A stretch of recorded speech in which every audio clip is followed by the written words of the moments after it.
oh cristianos, niños y adultos, mujeres y hombres creyentes, hermanos míos, en la fe de Jesucristo, que vuestro espíritu responda en este momento. Y los sacerdotes que estén crucificados, pensando únicamente en Dios, en Cristo, en la cruz, es esto lo único que busco, pensando únicamente en la gloria de Dios. El corazón anhela verdad y belleza. Dios se la concede.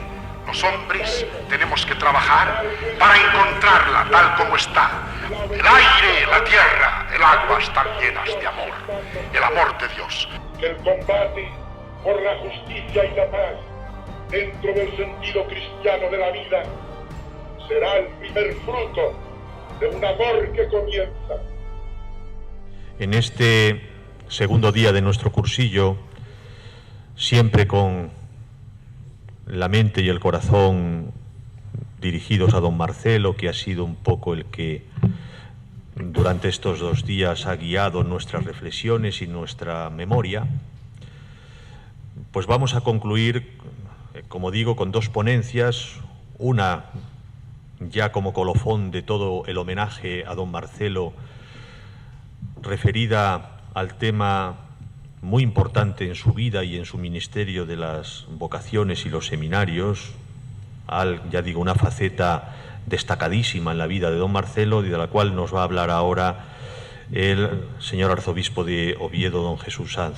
Y también después, en la última parte de la mañana, haremos también ese pequeño homenaje que ayer anunciábamos a la figura de Romano Guardini y su libro emblemático El espíritu de la liturgia, del que se cumplen también 100 años de su publicación.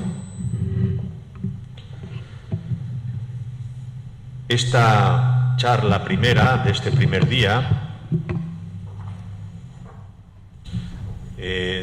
lleva por título, como podéis ver en el programa, Don Marcelo y el Seminario, novedad antigua y libertad cristiana. Desde el principio don Jesús manifestó su intención de participar en este homenaje a don Marcelo que hacíamos estos días en la diócesis, y también nos sugirió la idea de poner encima de la mesa y de hablarnos de este tema tan importante, de esta centralidad de las vocaciones sacerdotales, el cuidado de los seminarios, que siempre estuvo en la mente y en el corazón de don Marcelo. Es por eso que, ya digo, es un digno colofón magnífico a estos días de reflexión y memoria, y que ya sin más pues voy a pasar a presentar a don Jesús, Monseñor Jesús Sanz Montes. Nació en Madrid en 1955, ingresó en la Orden Franciscana haciendo sus votos solemnes en el año 1984 en Toledo y se ordenó de sacerdote en 1986 en Madrid. En 2003 fue consagrado obispo para las diócesis de Huesca y Jaca, y en 2010 comenzaba su ministerio como arzobispo de Oviedo. En cuanto a sus responsabilidades eclesiales, la Santa Sede le nombró en 2009 comisario pontificio para la Asociación de Fieles Unión Lumen Dei. En la Conferencia Episcopal ha sido presidente de la Comisión Episcopal para la Vida Consagrada y miembro de las comisiones episcopales para la doctrina de la fe y para el clero. Actualmente es miembro del Comité Ejecutivo y de la Comisión Permanente de la Conferencia Episcopal desde el año 2017. Igualmente es director del Departamento de Cultura en el Consejo de las Conferencias Episcopales de Europa. Sus cargos académicos son los siguientes. Tiene una doble licenciatura en Teología Espiritual por la Universidad Pontificia Antonianum de Roma en el año 1986 y en el año 1992 también una licenciatura en Teología de la Vida Consagrada por la Universidad Pontificia de Salamanca. En el alma mater de la Pontificia Universidad Antonianum de Roma obtuvo el grado de doctor en Sagrada Teología. Es profesor de la Universidad San Dámaso de Madrid, en donde todavía dirige la Cátedra de Teología de la Vida Consagrada.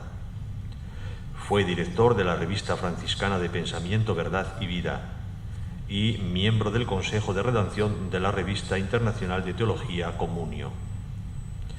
Es autor de varios libros y numerosos artículos en revistas especializadas. Destacamos algunos de ellos: Francisco y Clara de Asís, Icono y Palabra de Amistad, de 1988, San Buenaventura, Experiencia y Teología del Misterio, del año 2000, La simbología esponsal como clave hermenéutica del carisma, de Santa Clara de Asís, del año 2000 también, Comentario a los Evangelios litúrgicos, los 3 volúmenes, 2014-2016, y la fidelidad creativa, itinerario de la renovación para la vida consagrada, del año 2017.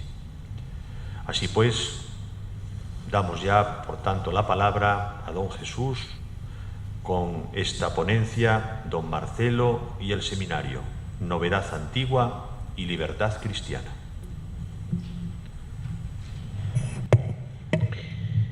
Muchas gracias, querido don José Luis. En el currículum no se ha incluido que fui seminarista del seminario de don Marcelo en Toledo. Fue en el último año de mis estudios donde, tras un periodo largo de discernimiento, dejé la vida diocesana como seminarista y comencé la vida religiosa como hijo de San Francisco. Pero toda mi formación inicial fue en ese seminario, a cuyas puertas llamé. Aun siendo natural de Madrid, apareció esa posibilidad de formación en Toledo justamente cuando casi don Marcelo comenzaba. Yo ingresé en el seminario en el año 1975, es decir, en el primer trienio de don Marcelo en Toledo, cuando su seminario empezaba su humilde, que después fue fulgurante vuelo. Querido señor obispo, don Juan Antonio, hermano y amigo sufragáneo de esta provincia eclesiástica tan querida. Don Rafael, también gracias por haberse quedado a escuchar mis palabras, y a todos ustedes, sacerdotes, religiosas, laicos, muchas gracias por la atención que me prestan. No es un tema menor el del seminario a la hora de asomarnos a la biografía humana y episcopal de este gran pastor de la Iglesia que fue don Marcelo González Martín, cuyos primeros pasos fueron dados aquí en Astorga, su primera diócesis. No es un tema menor, pero tampoco fue el único. Y esto indica ya de entrada la rica y poliédrica personalidad de este obispo de la Iglesia contemporánea. Cuando me han preguntado por él, por tener el inmerecido regalo de haberle conocido, tratado y haber sido acogido en su seminario, formando parte activa de cuanto él vislumbró como camino y cuanto propuso como respuesta a los retos que en aquellos años del posconcilio nos desafiaban, siempre he respondido que don Marcelo desarrolló con su biografía una preciosa y precisa parábola de fidelidad. Y es aquí donde podemos situar su pensamiento profundo, sus opciones valientes, sus juicios ponderados y cómo representó un referente moral y eclesial en aquellos años apasionantes y apasionados. Cuando hablo de un cristiano cabal cuya biografía es significativa para una generación, para la mía lo fue, y también para las venideras, siempre digo, y ayer se recordaba, que debe tener 3 filiaciones indispensables. Debe ser hijo de Dios, ser hijo de la Iglesia y ser hijo de su tiempo. Son 3 referentes que mutuamente se reclaman y enriquecen, y van justamente por ese orden. Es lo que me sale espontáneo al pensar en la figura del cardenal primado, nuestro entrañable y querido don Marcelo, porque este fue el testimonio que desde el primer momento percibí en él cuando me acogió en su seminario toledano para iniciar mi formación sacerdotal, tan gozosamente deudora de su obra y de su persona. Ser hijo de Dios es lo que primeramente destacaba, trasluciendo con sabiduría y belleza la piedad filial que tenía hacia el Señor, hacia María y hacia los santos. Fueron muchas las homilías que le pude escuchar o posteriormente leer, en las que esa condición de hijo de Dios quedaba manifiesta en la hondura y la ternura con la que nos hablaba de Él, despertando en nosotros, despertando en mí, un sincero deseo de amar al amor no amado, como decía San Francisco de Asís, de amar a la Virgen María y a los santos que se nos dan como una dulce compañía, de amar la palabra de Dios, la liturgia y los sacramentos. Pero don Marcelo fue hijo de Dios, siendo de modo exquisito y profético un fiel hijo de la Iglesia, no a su margen, menos aún en su contra. Debo reconocer que en aquellos años de mi formación sacerdotal destacaba esta filiación eclesial en la incondicional fidelidad al magisterio pontificio, a la gran tradición cristiana y a la verdadera teología. En momentos de confusión y desvarío que también se daban, y no en poca medida, emergía su figura fuerte pero no rígida, en la que el amor a la Iglesia se convertía en el gran test de la identidad cristiana y católica, aunque supusiera quedarse solo y navegar contracorriente. En su caso así fue, y hay que decir que proféticamente. En tercer lugar, este gran cardenal primado no vivió su relación con Dios y su comunión con la Iglesia de un modo abstracto o atemporal. Ser hijo de una época significa tener luz y audacia para mirar el tiempo que Dios nos da, en el que Él nos sitúa, allí nos domicilia, y acertar a escribir precisamente ahí la página a la que hemos sido llamados a escribir.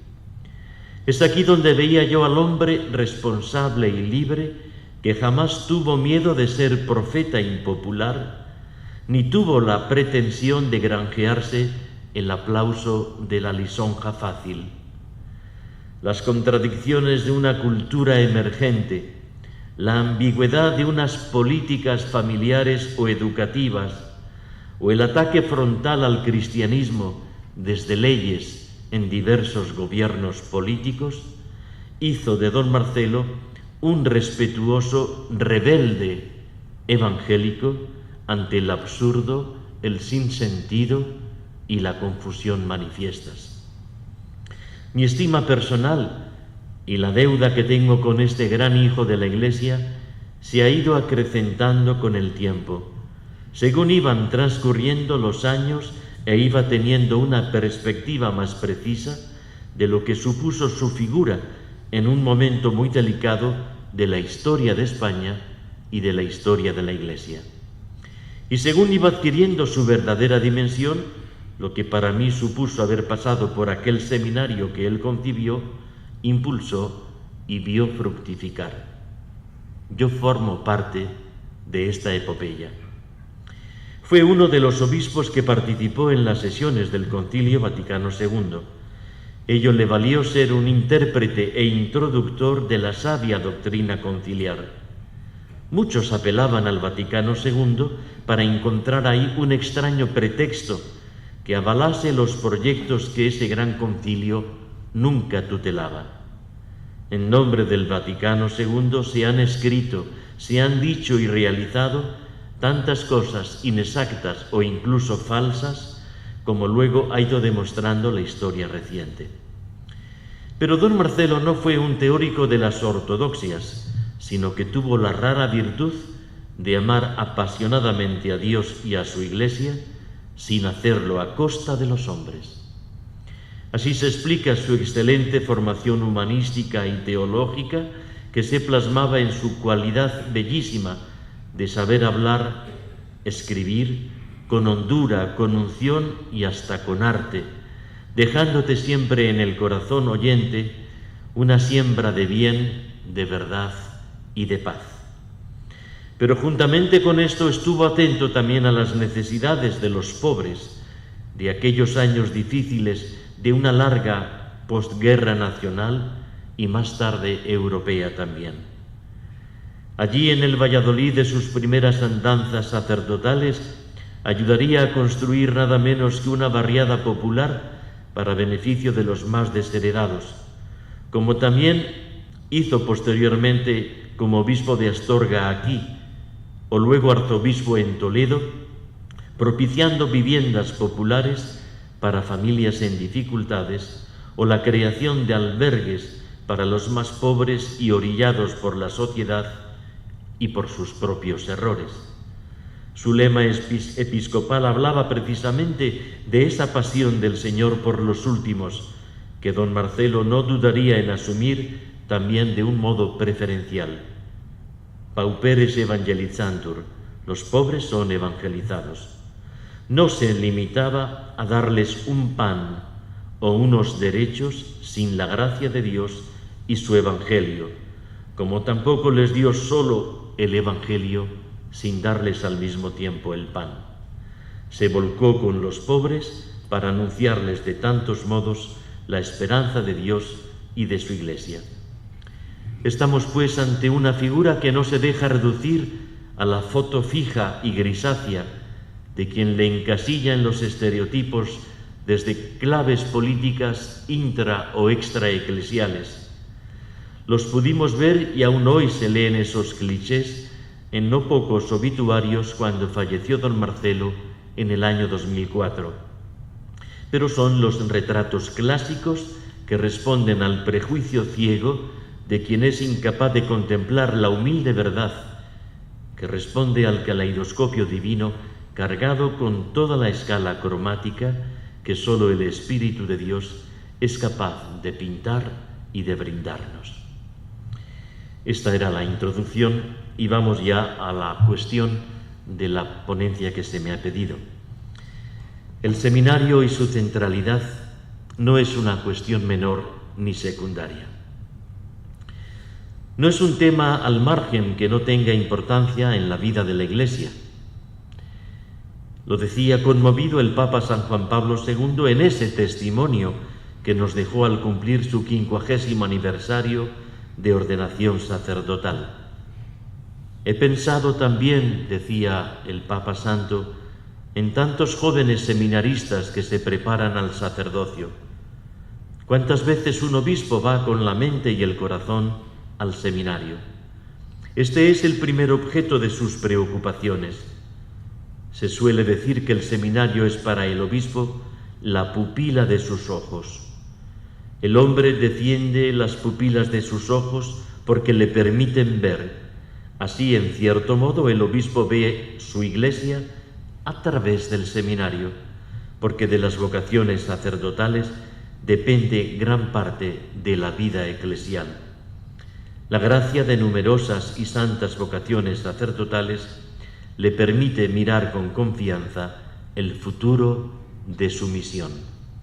Fin de la cita. El Concilio Vaticano II dedicó un decreto específico dedicado a la formación de los futuros sacerdotes en los seminarios, el Optatant Socius, pero no tardó en ponerse a la tarea de dotar un marco pedagógico que encauzase las líneas renovadoras conciliares en la primera Asamblea Sinodal, año 1967, dando pie a la elaboración de la primera Ratio Fundamentalis Institutionis Sacerdotalis, que luego prepararía la Congregación para la Educación Católica. De ahí la importancia que esta cuestión tiene para la Iglesia, como se ve en las palabras que el Papa San Juan Pablo II dirá en la exhortación apostólica postsinodal dedicada precisamente a la formación de los candidatos al sacerdocio. En realidad, cito, la formación de los futuros sacerdotes, tanto diocesanos como religiosos, y la atención asidua llevada a cabo durante toda la vida, con miras a su santificación personal en el ministerio y mediante la actualización constante de su dedicación pastoral, lo considera la Iglesia como una de las tareas de máxima importancia para el futuro de la evangelización de la humanidad. 2. Una constante en el corazón pastoral del ministerio episcopal de don Marcelo, de Astorga a Toledo, pasando por Barcelona. Esta importancia que tiene el seminario en la mente de la Iglesia, como acabamos de apuntar, es la intuición que tuvo don Marcelo, adelantándose a esta clarividencia eclesial en textos del magisterio muy posteriores. Lo afirmará él en una exhortación pastoral a la diócesis de Astorga, justo al año de haber tomado posesión de esta sede episcopal. Al recordar el primer aniversario de obispo aquí, dirá: de este recuerdo singularmente conmovedor para nuestra alma, ninguna actualización puede ser más grata que la unión de mi trabajo con el vuestro, a favor de lo que, con toda justicia, puede ser llamado el corazón de la diócesis, el seminario y cuanto a él se refiere. Pupila episcopi, dirá Juan Pablo II, corazón de la diócesis, diría don Marcelo. Queda así manifiesta la importancia fundamental que el seminario tendrá en su conciencia, en su ciencia y en su celo pastoral. Todo ello estaba ya presente en esas primicias episcopales astorganas, cuando con verdadero afecto y gratitud contempla aquel su primer seminario.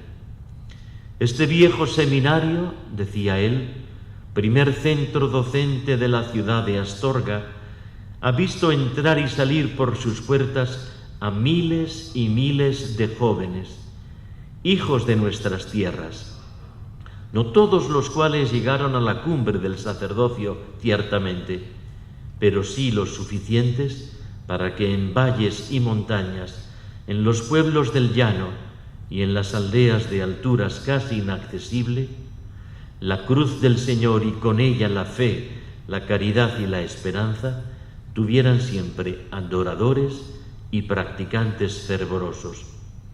Y no solo a la diócesis, a España entera llegó y sigue llegando el torrente de energías sacerdotales que el seminario de Astorga ha brotado como de un manantial inextinguible. Fin de la cita.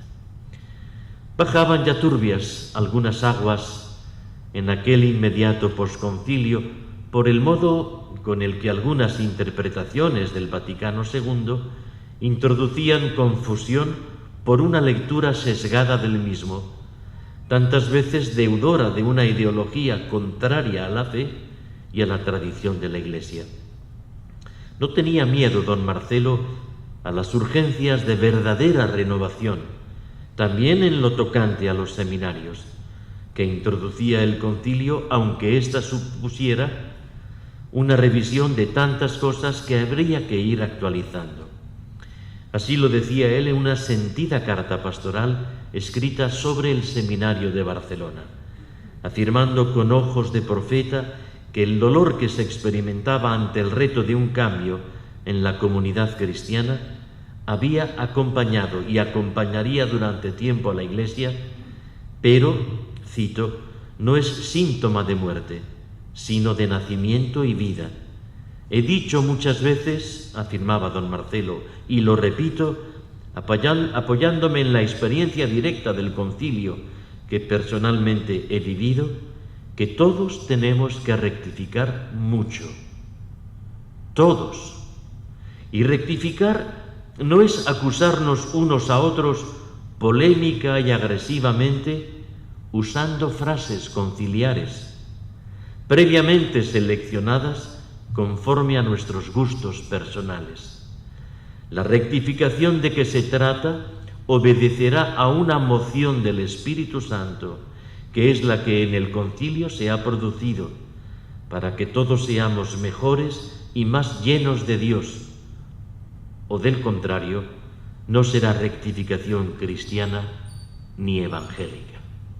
Fin de la cita.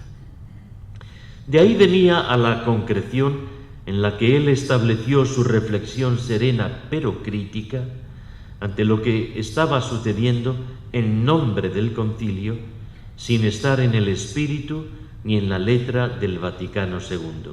Es decir, todo lo que se suscitó y propagó, tomando al concilio como pretexto o coartada, utilizando algunas frases como arma arrojadiza.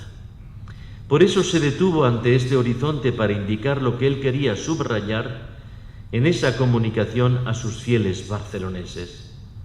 Cito: este examen de conciencia ha alcanzado también a los seminarios, institución vital para la Iglesia.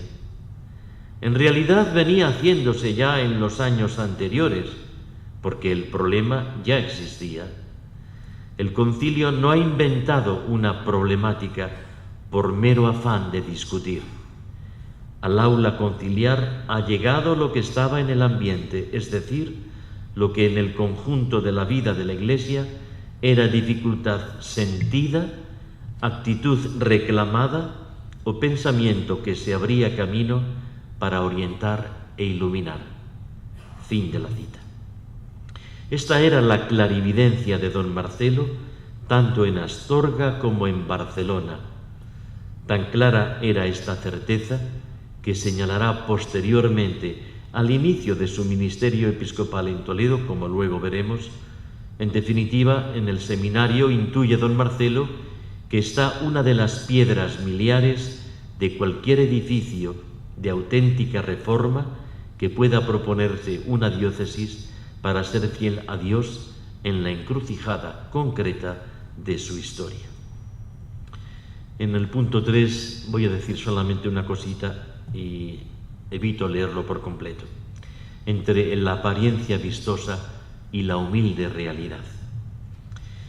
Lo decía en uno de sus primeros análisis de la eclesiología posconciliar el profesor Olegario González de Cardedal, situando la crisis de los seminarios como un apéndice de la crisis de los sacerdotes. Y era una clara deriva que a modo de termómetro se pudo ir verificando como un dato fehaciente. En tiempos de fervor y santidad sacerdotal, los seminarios gozaron de una cantidad y calidad de seminaristas que era palmaria, mientras que cuando los sacerdotes cayeron en la frialdad, la mediocridad o la crisis de identidad, esto tuvo una repercusión directa en los seminarios. Así lo afirmó con brevedad Rafael Pérez Oreiro, un cura joven orensano. La crisis posconciliar vivida por la Iglesia, marcada por el secularismo, el desprestigio de lo institucional y de la figura del sacerdote, y las dudas sobre la identidad sacerdotal, dejó también su impronta en este ámbito: la disminución del número de candidatos, las dudas sobre la necesidad de los seminarios y acerca de su estructuración interna, el talante rebelde del seminarista y un largo etcétera. A esto dedica varios números la exhortación possinodal ya citada Pastores Dabo Vobis, al comienzo de su reflexión sobre la formación sacerdotal ante los desafíos del final del segundo milenio, donde levanta acta del cambio generacional y de los diferentes factores internos y externos respecto de la comunidad cristiana, que tiene una clara incidencia en los seminarios. 4. Comenzar una renovación por los cimientos. La opción de don Marcelo al llegar a Toledo como arzobispo primado. Dado que tanto en Astorga como en Barcelona el seminario ocupó una un preponderante interés y una audaz preocupación, no olvidó traer en su ligero equipaje a la ciudad imperial esa misma inquietud. Dirá con claridad meridiana en su programa toledano como nuevo arzobispo primado: el porvenir religioso de una diócesis depende en gran parte del seminario diocesano. No pretendo negar con esta afirmación la existencia ni el valor de otros recursos activos que, suscitados y renovados continuamente por el Espíritu de Dios en el seno de la comunidad eclesial, contribuyen también a despertar y mantener la vida cristiana. Y más particularmente hoy, cuando como fruto deseado del concilio se mueven inquietos y prometedores los gérmenes de una mayor conciencia de las obligaciones que dentro de la Iglesia nos corresponden a todos. Ojalá lleguen a ser fecundos. Hoy todavía no lo son más que en muy escasa medida. Con esta conciencia se aventura en el inicio de su pastoreo en Toledo, sin descuidar lo que con otro ritmo y calendario también irá acometiendo en la medida que fue conociendo a su clero y al rebaño que la Iglesia le había encomendado a su callado episcopal. Una carta pastoral sobre el seminario, como la que escribió en sus primeros meses de arzobispo primado en Toledo, será un aldabonazo, en primer lugar, para la propia archidiócesis y un esperanzador aviso para navegantes que buscaban solidez y buena formación integral en otros lares de las diócesis españolas y allende de nuestras fronteras, en medio de aguas bien turbulentas. Uno de aquellos navegantes fui yo. El precio de la soledad, el contraviento y la marea de los profetas. Constituye una nota característica del profeta el que logra ver un horizonte que otros ojos mezquinos nunca alcanzan, y que con extrema e indómita libertad se aventura en la senda indicada, aunque suponga nadar contracorriente, teniendo el viento de cara y la marea contraria. Porque el hombre libre, verdaderamente libre, es quien no busca ninguna prebenda zalamera ni teme ningún desprecio excluyente. Esta es la medida moral de un hombre que, anclado en Dios y en filial comunión con la Iglesia, abraza al hombre concreto para darle el Evangelio que en él encienda la esperanza. Fui testigo de este lance, y por este lance llamé a la aldaba de aquel bendito seminario toledano, descartando otras puertas más fáciles, más cercanas, más resultonas, aparentemente desde el aplauso de una progresía subvencionada.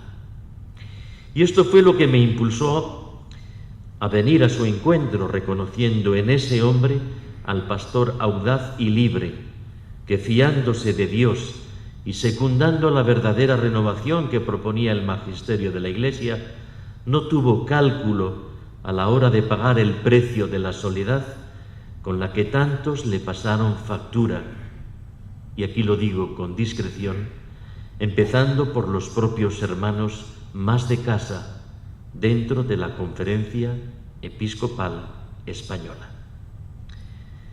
Dios bendice a sus hijos fieles. Esta santa rebeldía la expresó muchas veces, convencido de que su arriesgada opción respondía a lo que el Papa indicaba y lo que su archidiócesis necesitaba, aunque le etiquetasen con tantos sanbenitos, esos que no figuran en el santoral. Años más tarde, cuando ya era un hecho el acierto que contra viento y marea él había llevado adelante, lo dirá en una deliciosa homilía que pronunció en el Seminario Mayor de Toledo en el año 1981, justo cuando yo terminaba. Cito: ¿acaso oigáis hablar de seminarios modernos y de seminarios que no son modernos? sin que se explique de forma clara en qué consiste la modernidad, y poniendo en ocasiones como datos para la catalogación elementos superficiales o aspectos subjetivos de la persona que habla o escribe. Es mucho más fácil y más objetivo hablar de seminarios fieles al Papa y a la doctrina de la Iglesia, y de seminarios que están a la merced del criterio de cada cual que quiera convertirse en inventor de veleidades o en desempolvador de cosas que la Iglesia no aprueba ni el Papa ha dicho. Nuestro seminario, terminaba él, tanto el mayor como el menor, quiere seguir siendo nuevo y libre, y pone el acento de su modernidad en ser fiel al Papa y a la doctrina que nos ha venido o nos venga del Papa y de las congregaciones romanas.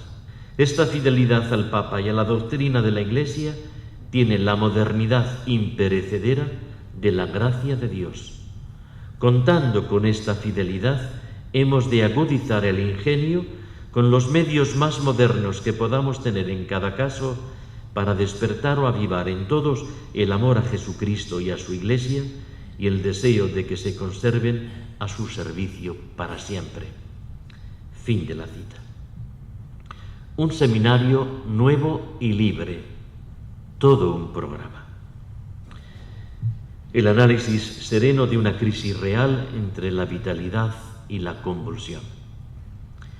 Podría parecer que el seminario de Toledo tuvo siempre el prestigio que en los últimos decenios le han podido identificar como un referente eclesial de primer orden, pero el punto de partida que don Marcelo encuentra a su llegada a la archidiócesis primada no era en absoluto halagüeño. Hay un testimonio especialmente incisivo por representar también algo vivido en propia carne y no como un relato prestado, aunque fuera cierto.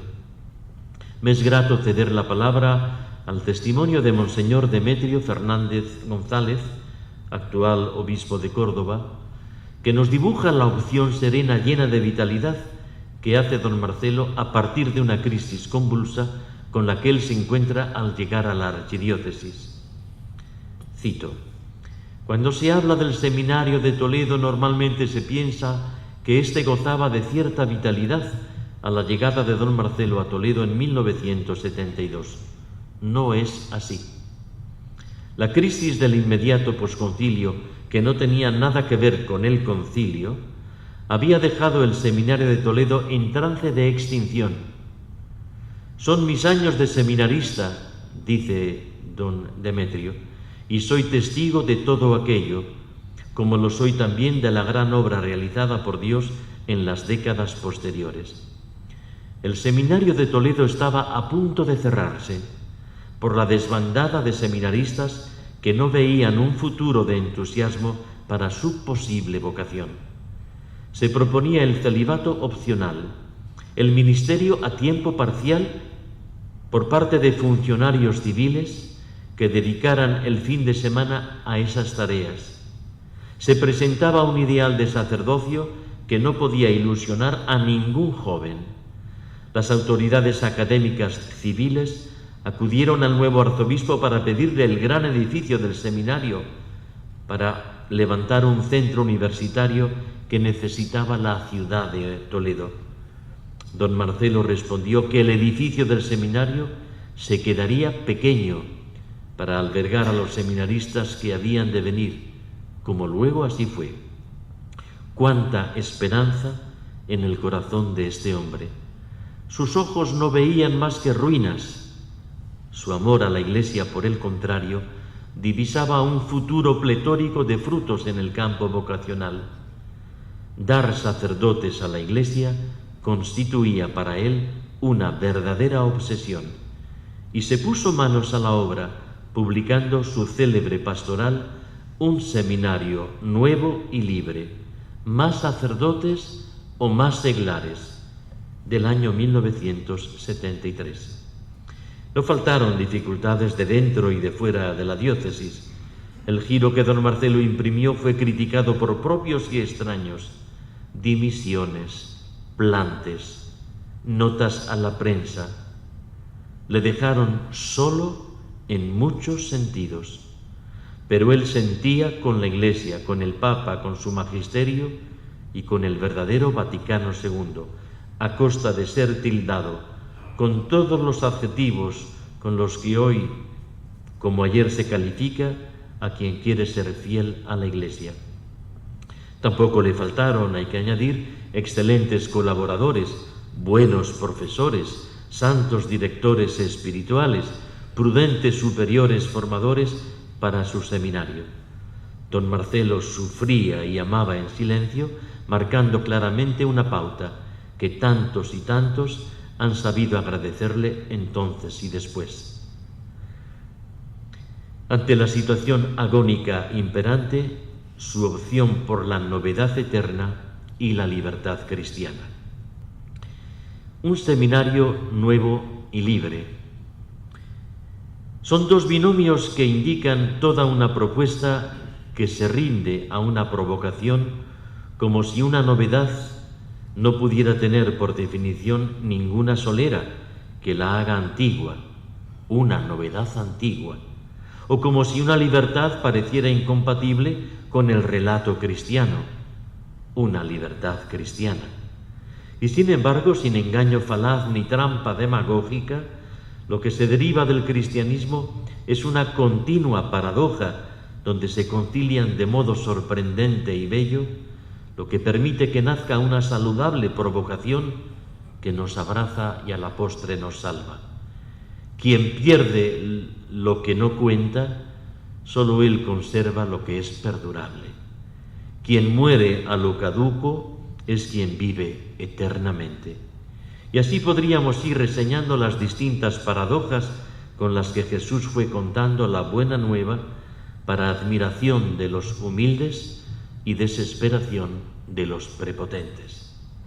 Venimos a nuestra paradoja, una novedad antigua y una libertad cristiana, para introducir un modelo de seminario distinto a lo que estaba en uso, para los futuros sacerdotes que pedían una formación diferente, que no fuera la resulta del último experimento, del último laboratorio, de un postrero intento de inventar caminos que pretendían traer últimos gritos pedagógicos, teológicos, pastorales, espirituales a los centros de formación eclesiástica. La novedad que don Marcelo intuyó para su seminario nuevo hacía las cuentas con la solera antigua de la tradición cristiana que nunca es vieja.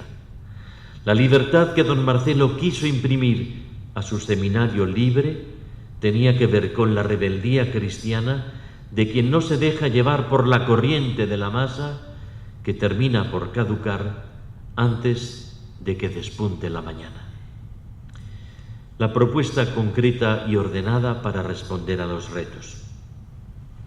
A modo de líneas fuerza o leitmotiv, podemos señalar los puntos en los que don Marcelo quiso concretar y poner de relieve lo que él entendía y pretendía como seminario nuevo y libre, que fuera una respuesta adecuada a los desafíos de aquellos años convulsos que tenían delante un reto eclesial.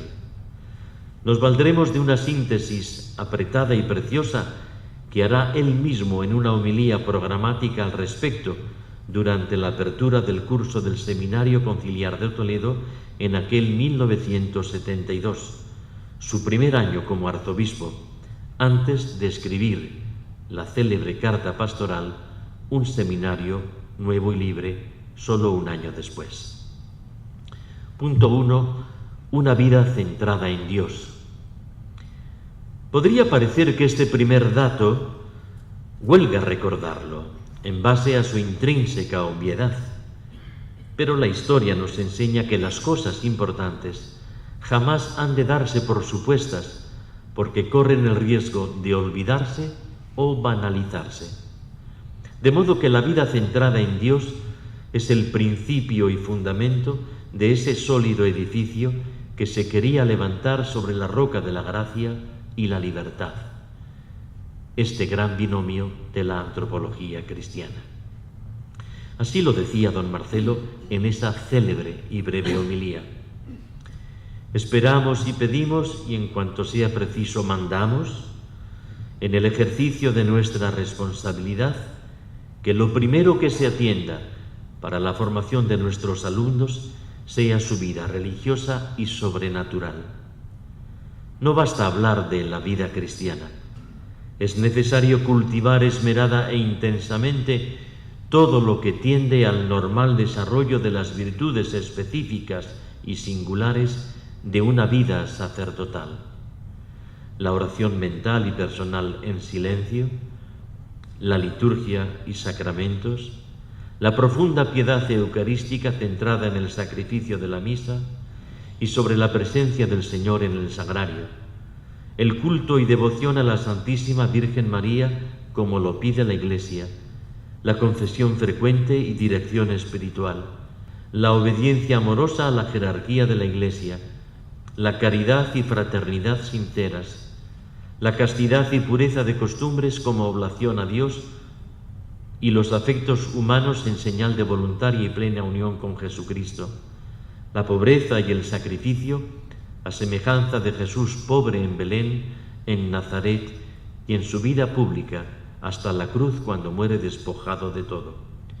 Cuando todo esto se viva en el seminario, habrá paz, alegría y entusiasmo. Y no lo habrá mientras esto no se viva. Fin de la cita.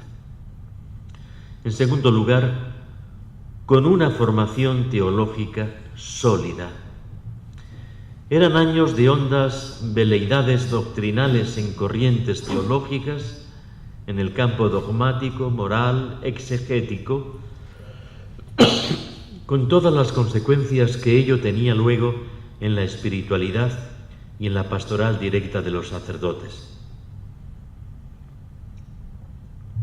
Don Marcelo fue imprimiendo una impronta serena y sólida en la selección de profesores del claustro del seminario, partiendo de los que había, pero fue acrecentando el número de profesores invitados que provenían de las universidades españolas, de los ateneos romanos y de otros centros de Europa. Con meridiana claridad, él dijo que el hecho de que el seminarista deba aspirar a ser sacerdote y nada más, no significa que el seminario no haya de proporcionar una capacitación intelectual lo más lograda posible. Queremos, apuntaba, un nivel de estudios comparable al de una facultad bien organizada, y de manera particular consideramos necesario intensificar el estudio de la filosofía, según la mente de la Iglesia, y con conocimiento exacto de los sistemas modernos como valor cultural en sí, y como preparación indispensable para los estudios teológicos posteriores, los cuales han de hacerse con rigurosa fundamentación bíblica, espiritual, patrística, histórica, especulativa, siempre positiva y serena, fiel a la revelación, fiel al magisterio y fiel a las necesidades de los hombres de nuestro tiempo. Con profesores especializados y plenamente dedicados a su misión, que puedan explicar parte del año y el resto seguir estudiando, que escriban y publiquen sus trabajos, que se renueven convenientemente en sus cátedras, sin que puedan tenerlas en propiedad definitiva, con bibliotecas y salas de estudios debidamente actualizadas, con régimen severo y exigente de clases, exámenes y comprobaciones adecuadas en cuanto al debido rendimiento. Un deber de justicia pide a profesores y alumnos un trabajo riguroso en el estudio. Fin de la cita. 3. Formación que también abarque todos los factores de la persona: la vida en Dios, el estudio sólido y ahora una formación más amplia. No se trataba de hacer del seminario un laboratorio donde diseccionar las esencias metafísicas o elucubrar sobre teologías arcangélicas, sino que debía redundar en un mejor y mayor servicio ministerial al hombre de hoy, con todas sus preguntas y con todas sus heridas. pero se quería revalidar la idiosincrasia propia de los estudios eclesiásticos y la índole integral de la formación de los candidatos al sacerdocio. Se descartan las ambigüedades que nacían de la inseguridad o del descrédito por las que se simultaneaban los estudios propios del seminario con otros estudios de índole civil.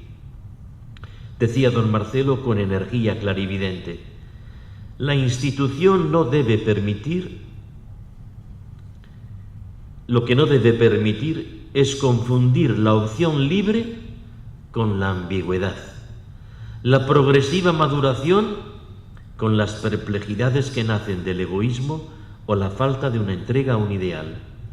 Un alumno que entra en el seminario mayor, desde que entra, debe tener hecha la opción de ser sacerdote, una opción clara, abierta y determinada.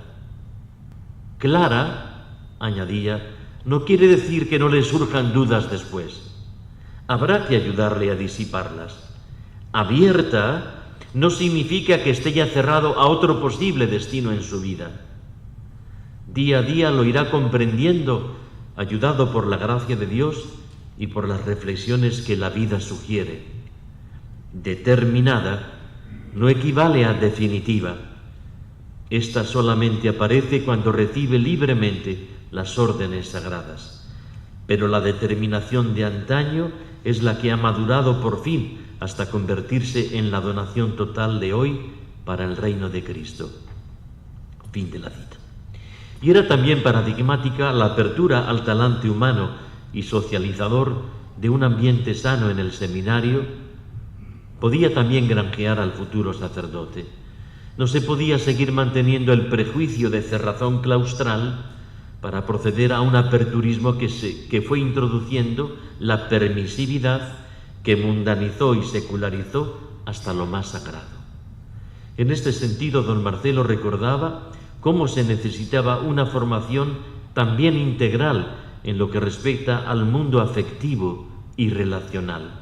Así decía él: la relación continua con sus familias y amigos, la facilidad que hoy existe para viajar y comunicarse con los demás, los períodos nada cortos de vacaciones escolares, las lecturas y medios de comunicación social al alcance de cualquiera, hacen insostenible, si se quiere ser honrados, la acusación de aislamiento artificial y deshumanizante. De sobra tienen facilidades para la relación humana amplia y provechosa que les permita conocer, pensar, dudar y afirmar, elegir, amar y decidir. El seminario no tiene por qué cerrar los cauces de este natural comportamiento y menos provocar o permitir laxitudes que desintegran la coherencia, también normal, de unos principios de conducta exigidos, no por una disciplina externa y arbitraria, sino por el conjunto de las disposiciones interiores necesarias para que florezca lo que llamamos vocación. Se forman para ser sacerdotes, no para otra cosa. Y entonces es normal que en diversiones, amistades, trato afectivo con la mujer, dominio de los sentidos, dispersión posible del entendimiento y demás facultades, el seminario señale determinadas exigencias.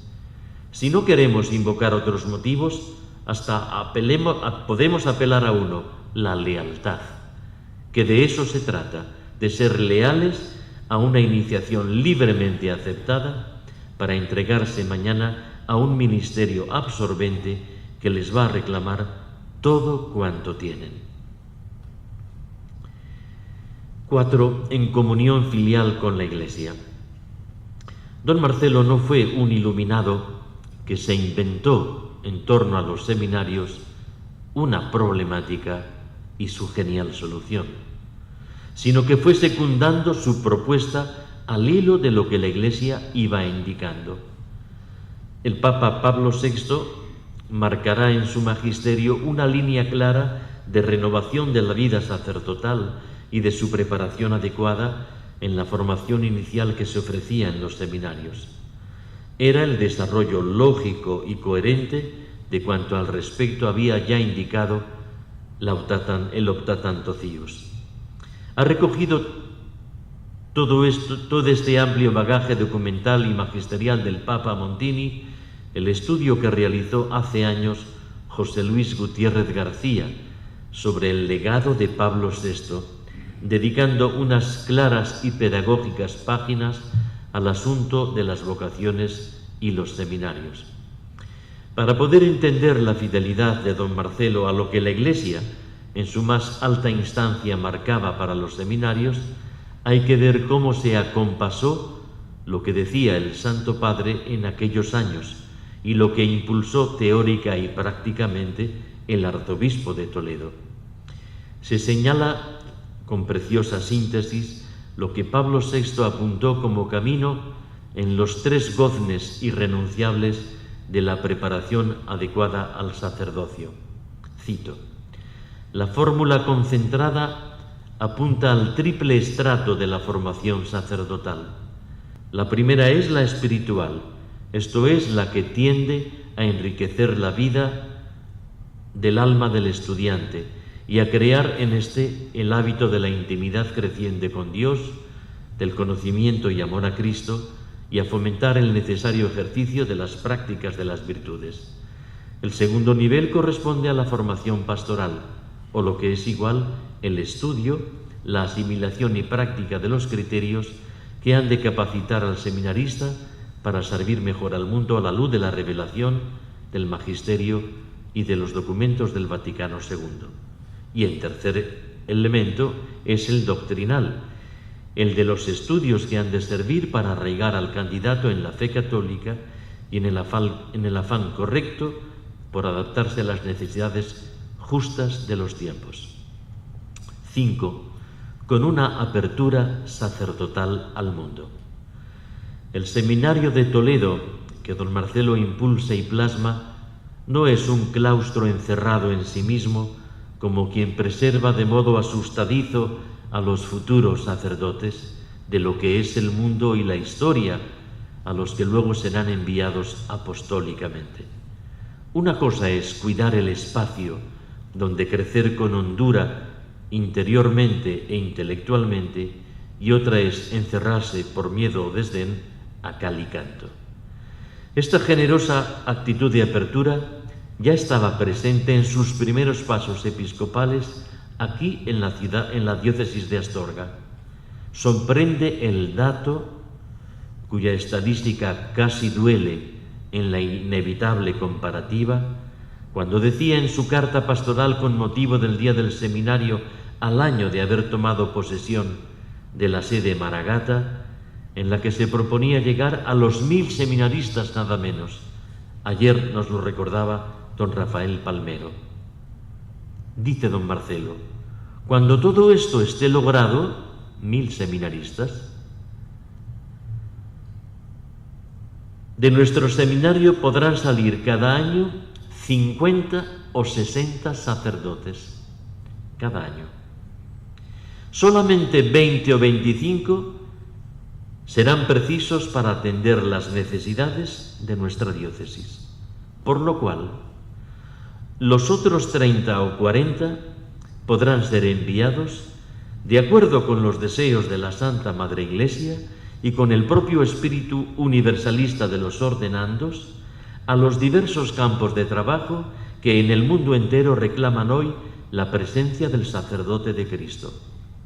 Otras diócesis de España más necesitadas que la nuestra nos están esperando, y con ellas los países de Hispanoamérica, las regiones centrales de Europa, África y Australia, y en fin, tantos y tantos lugares en donde la escasez de sacerdotes, el flujo de las corrientes migratorias, la pérdida de la fe y la fuerza oscura del materialismo piden angustiosamente, aún sin saberlo, el auxilio del hombre de la esperanza y del sentido sobrenatural. Esperan al sacerdote. Y así será su trayectoria en total coherencia con lo que entonces afirmaba aquí en Astorga. No es desconocida la proyección de apertura verdaderamente católica y eclesial que don Marcelo quiso imprimir a sus futuros sacerdotes formados en el Seminario de Toledo. Este corazón que sabe bombear la sangre de la vida es lo que don Demetrio González dirá con una imagen plástica y real. El fenómeno de sístole y diástole eclesial se llama don Marcelo. ¿Cómo nos ha enseñado a amar a la Iglesia a pesar incluso de los pecados de sus hijos? Las puertas del seminario estaban abiertas a jóvenes procedentes de cualquier parte del mundo. Nunca el Seminario de Toledo ha sido tan universal con la riqueza eclesial que eso supone. Y las puertas de la diócesis quedaban abiertas para el destino misionero de todos sus sacerdotes. La condensación de sacerdotes bien formados ha vitalizado de tal manera la archidiócesis primada que en el momento oportuno Toledo ha podido expandirse en la misión adyentes, asumiendo una prelatura territorial en Perú, la prelatura de Moyobamba. Pocas diócesis en el mundo han podido afrontar este reto que tanto enriquece a la diócesis nodriza. Y alargando esta misma actitud, no puso ningún óbice cuando otros fuimos llamados, dejando el seminario y la diócesis que nos acogía, para iniciar nuestra vida religiosa. Y así plasmaba él lo que llamaba la referencia fundamental en la comprensión, de lo que debe ser un seminario. Actitud de amor y de servicio, no al mundo y a los hombres, no a la cultura y a las exigencias de nuestro tiempo, no a las condiciones sociológicas de la vida de hoy, sino a la Santa Iglesia de Jesucristo, tal como Él la intuyó y como ella misma se define, y a través de ella, ahora sí, al servicio de los hombres, al servicio de la cultura y al servicio de las exigencias de nuestro tiempo. No deja de tener suma importancia esta inversión de los términos. Fin de la cita. Concluyo. Paso el punto número 6 y voy directamente a la conclusión. La más preciosa herencia de un largo pontificado episcopal. Fue una inquietud, la primera y más apremiante en el corazón de un joven obispo, y se entregó con todas sus fuerzas a ella, con la humilde conciencia de que ahí radicaba lo mejor y más grande de cuanto podía hacer por la Iglesia que el Señor le confiaba a su pastoreo episcopal. Así lo expresaba él al final de su carta pastoral sobre el seminario, en la que volcó toda su experiencia, su conciencia y su saber. Cito: deliberadamente he intentado hablaros con la mayor claridad que es posible y sin evasiones respecto a lo que en concreto es y debe ser hoy la vida de un seminario diocesano como el nuestro.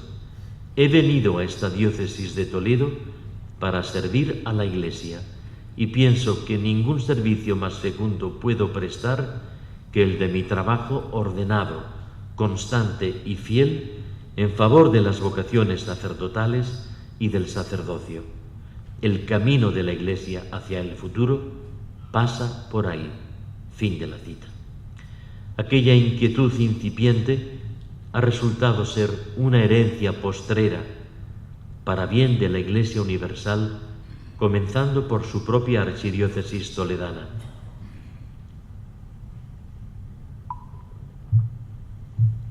Fueron 414 sacerdotes ordenados por sus manos episcopales, y de entre ellos 18 somos obispos que pudimos gozar y vivir en primera persona aquella pasión por el sacerdocio de quien prestó su trabajo ordenado, constante y fiel. Esta fue su más convencida convicción y de ahí su certeza en el sentido y la validez que tiene el seminario. Fueron hermosas las palabras conmovidas con las que el cardenal bibliotecario y archivista de la Santa Iglesia Romana, eminentísimo don Antonio María Javierre, plasmará en el prólogo del volumen que recoge en buena medida el magisterio de don Marcelo sobre lo que es un seminario. Dice así el salesiano cardenal Javierre.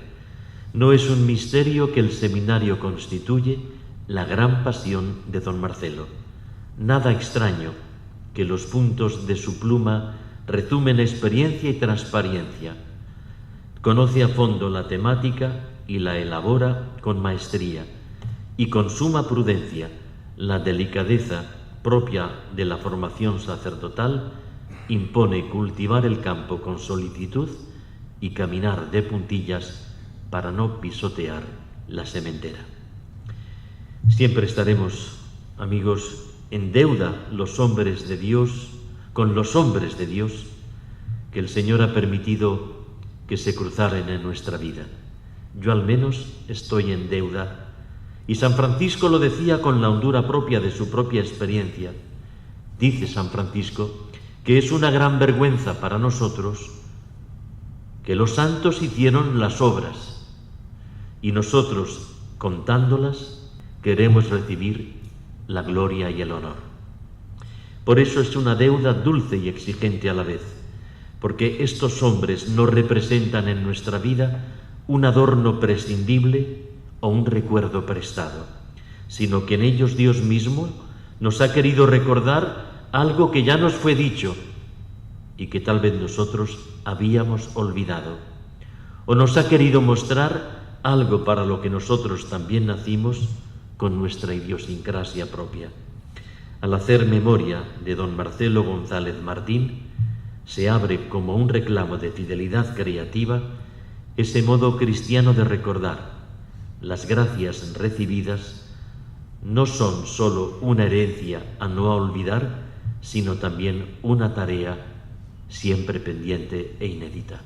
Muchas gracias.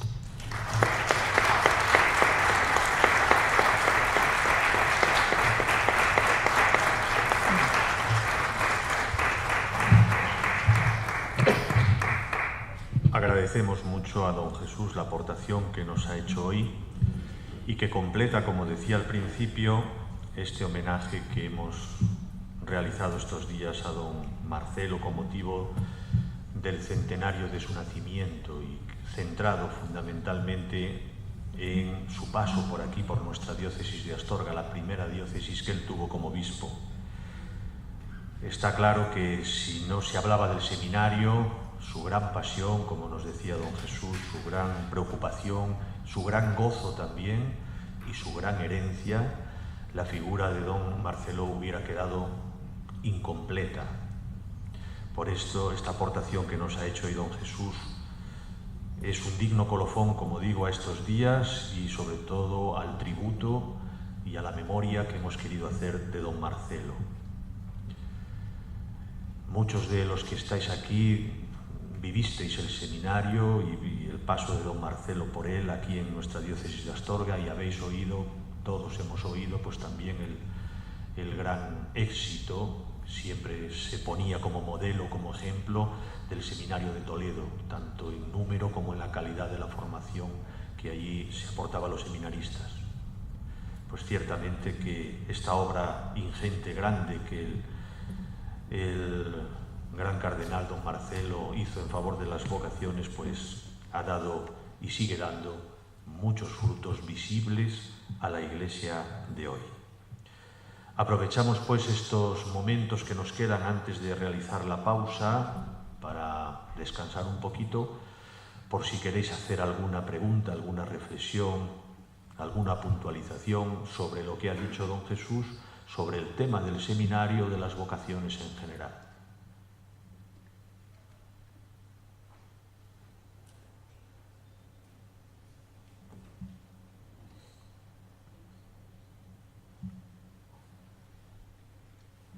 Lo ha dejado muy claro.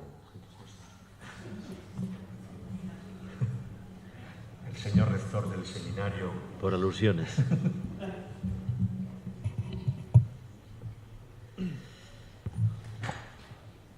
Sí, don Jesús, yo le agradezco muchísimo la ponencia, le agradezco la discreción y la confidencia, como usted ha dicho, de sus palabras. Creo que la digestión no está hecha todavía. Es verdad que usted ha dicho que es un hijo de Dios, de la Iglesia y de su tiempo, y que el nuestro es un tiempo distinto del de Marcelo. Sin embargo, la historia le ha dado la razón. Si no queréis a él, se la ha dado a Octatantocius y a Pastores Abobobis. Y estamos estrenando en la Iglesia una ratio que es heredera de los mismos documentos, como no podía ser de otra manera, porque es heredera del Vaticano II. La sensación que tenemos es que la digestión eclesial está sin hacer todavía.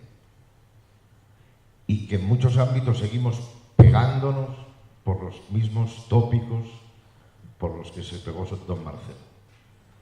No sé si es una impresión mía o usted la comparte. Bueno, Enrique, yo creo que es verdad lo que apuntas, ¿no? Que en esta digestión inconclusa a veces vuelven a estar sobre la mesa alimentos caducados. Y hay que mirar muy bien la fecha de caducidad, porque entonces el tripacircuito lo tenemos asegurado. Y don Marcelo tuvo esa clarividencia, he empleado el término en diversos momentos de mi intervención, la clarividencia de distinguir lo que es la paja del trigo, y porque fue hijo de su tiempo, vibró con lo que es bello, bueno y verdadero, que no es poco. Pero para precisamente despejar lo que es oportunismo o demagogia, también eclesiales, es donde yo sitúo la mirada libre de un profeta. Y quienes pudimos gozar en Toledo concretamente, como es mi caso, este acompañamiento, no solamente fuimos preservados, fuimos cuidados, sino que también aleccionados para lo que luego cada uno hemos tenido que vivir después.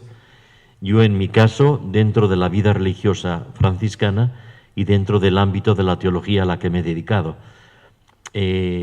Lo que yo aprendí en Toledo con aquellos profesores y con aquellos formadores que nos acompañaron, para mí fue una gracia que me ha permitido tener esa atención, que no es una atención nostálgica, restauradora de tiempos pasados, ni tampoco nerviosa ante los tiempos que aún no han llegado, y tampoco zambullidora en un momento presente que termina siendo mediocre y peleón, sino que he tenido la luz, y es una luz recibida, que no es por mí alumbrada, la luz para poder ver, como nos ha enseñado a mirar, entre otros, don Marcelo González Martín.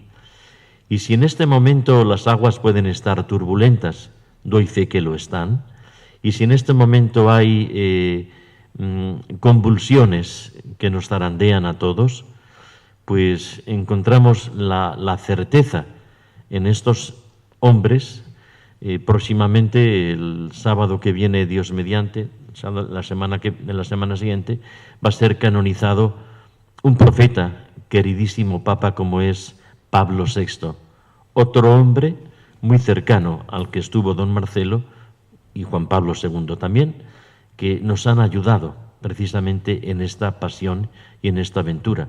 Será canonizado Monseñor Romero, que es otro profeta en otro ámbito, pero con la misma pasión. De tal manera que, como he dicho, señor rector, yo tengo, y así lo digo a los profesores en el claustro del seminario de Oviedo, en el que también sigo dando clases, yo le digo, cuidado, no vaya a ser que en esta mesa de comensales se nos pongan alimentos aparentemente curiosos, pero que ya llegan caducados. Y lo que está caducado, por prudencia y amor al propio corazón, lo mejor es dejarlos. Más vale poner un poquito de ayuno que no acabar indigestados.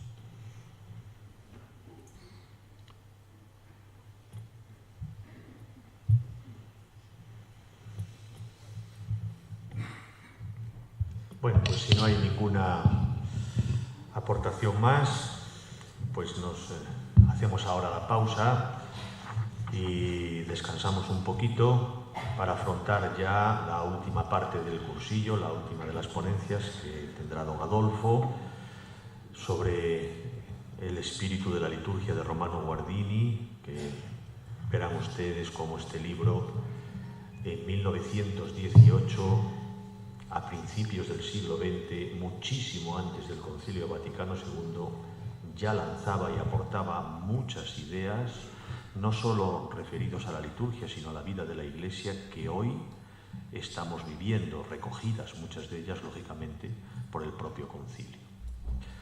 Y después tendremos al final la clausura del cursillo y nos emplazaremos, si Dios quiere, hasta el año que viene.